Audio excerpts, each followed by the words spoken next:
In this week's episode, I'm talking about human error, which is your biggest cybersecurity risk, and why cybersecurity awareness training is so important for you and your staff. It was just an invoice. Nothing strange about that. And it didn't ring any alarm bells that the CFO emailed the accounts team asking for it to be paid urgently to keep a supplier happy. Oh, and they've switched banks. So if you could just update their details, that'd be great. It's a small company where everyone knows everyone, so there wasn't a red flag in sight. But something was very, very wrong. Those new payment details belonged to a criminal gang, and the email didn't come from the CFO at all. This was the final step in a clever phishing scam known as CEO fraud, and it just cost the company thousands of pounds. The crooks had gained access to the CFO's email account and intercepted a message and changed the information to redirect a payment. As is usually the case with cybercrime, it was a simple human error that opened doors to the crooks. No one knew to look for the warning signs that something wasn't right, and there was no policies that required everyone to confirm payment requests in person when details have to be changed. This was a financial fraud, but every day the criminals are after more than just your money. Your business data is just as valuable to them, and they'll go to great efforts to get hold of it.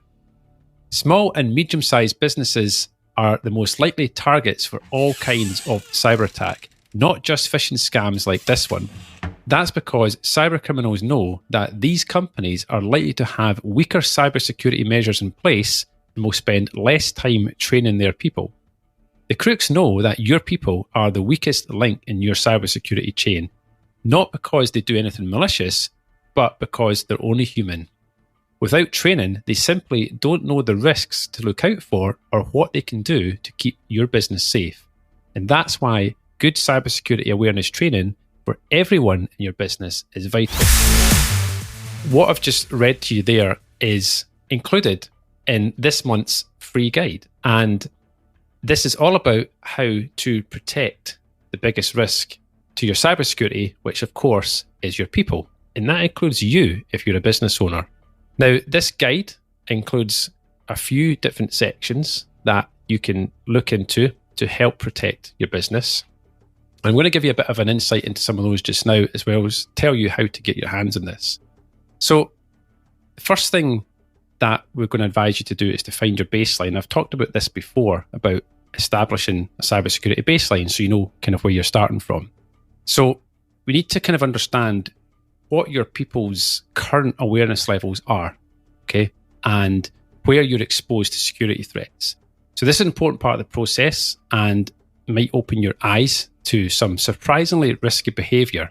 And what we would advise businesses do there, and we do this for businesses, is to start with a phishing test, a baseline phishing test to see what users are putting your business at risk because they will click on a generic phishing email attack. Okay. So once you've found your baseline, and I think I've said this before on another episode, that if you've not had any cybersecurity awareness training for your staff, about 30% of your staff are going to fall for a basic phishing attack. And quite often we find that these tend to be senior people, business owners, that actually fall for these things as well. And of course, this has been done at the beginning. You can have a bit of a laugh about it to see who gets caught and things, but it's actually quite serious. And it starts the cybersecurity conversation is to say, well, had that been a genuine attack, what might have actually happened to the business? Assuming that we've got the baseline established, we need to assess the risks and then prioritise what we're going to do about it.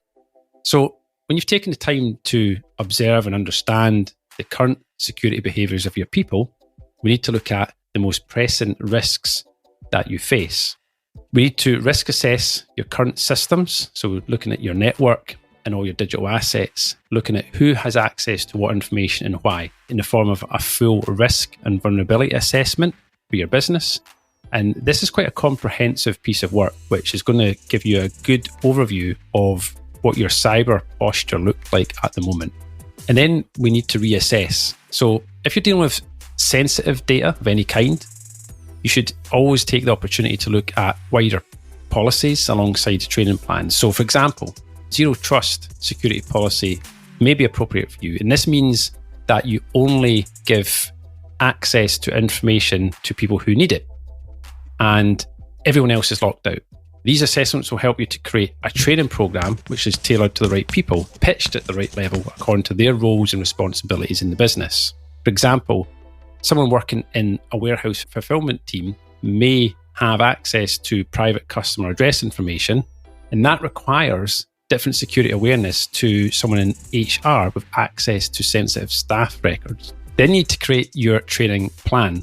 So once you've got to grips with the needs of different employees and the wider business, you need to match them with the resources you have available to create a training plan. So lay out the objectives, the skills and knowledge you need to develop, as well as attitudes and behaviours that you might need to see at work.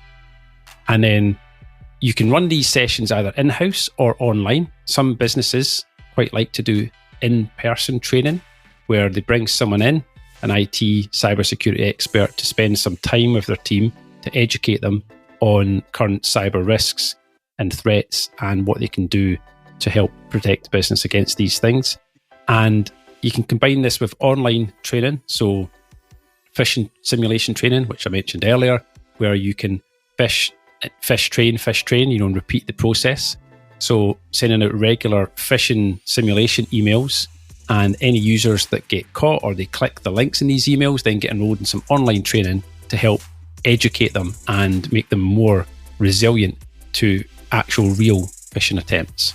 And while training should be enjoyable and fun, as much as we can make cybersecurity training fun, the subject is obviously a very serious one.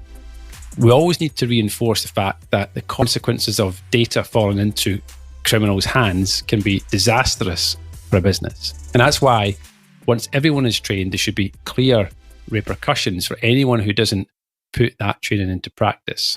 Now, earlier I mentioned policies, and policies are great. And we issue policies, we get people to sign them to say that they've read and they've received the policy and things. But unless policies are managed and enforced, they just don't work. So you need to look at creating a cybersecurity policy that sets out your expectations. And of course, there's lots of other policies you have. If you are Cyber Essentials certified or you're thinking about Cyber Essentials, then you'll need things like a password policy in place. But having an overall cybersecurity policy for your business is something that all businesses need to implement. Policy needs to be quite detailed, but easy to understand. So we want to describe the security controls that you have in place and the threats that they address, include who's responsible for maintaining them, how incidents should be reported and to who. So an incident response policy is a separate document. An incident response plan is a separate document. You want to highlight your expectations that your people should use your security measures, follow protocols, and adopt best practice, times. And include a remote access policy, acceptable use policies, all these kind of things. There's a number of policies that go into all the boxes when it comes to cybersecurity. And you might also need to consider a section for personal devices being used for work. So bring your own device, or which I've said many times, I think, in the podcast, is bring your own disaster. And people quite like that one because they understand what I'm talking about here. When I go out and speak to businesses, and I always ask the question when we're talking about cybersecurity, do any staff use their own devices to access company data? And usually the answer is either clearly yes, we know they do and we have policies around it, or it's more often that we're not sure. They might not. Of course, they have access to their email address, they know their passwords and things, so staff could just be adding their email address to their phone and the business doesn't know about it. So there's a device out there accessing company data that no one's got eyes on, no one's managing. So bring your own device can be messy. It just needs to be managed and dealt with in the right way. And then, of course, staying updated, because cybersecurity is changing all the time, which means the training needs to change and keep up with that.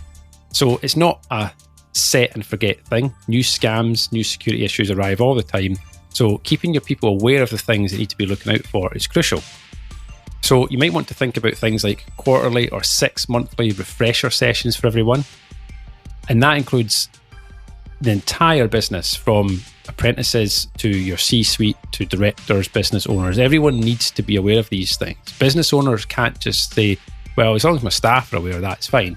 Remember, if you're a business owner or you're a senior member in the business, you are likely to be targeted by cyber criminals because they know that you've got access to the juicy data. You've got access to the HR folder, the accounts folder, a lot of this information.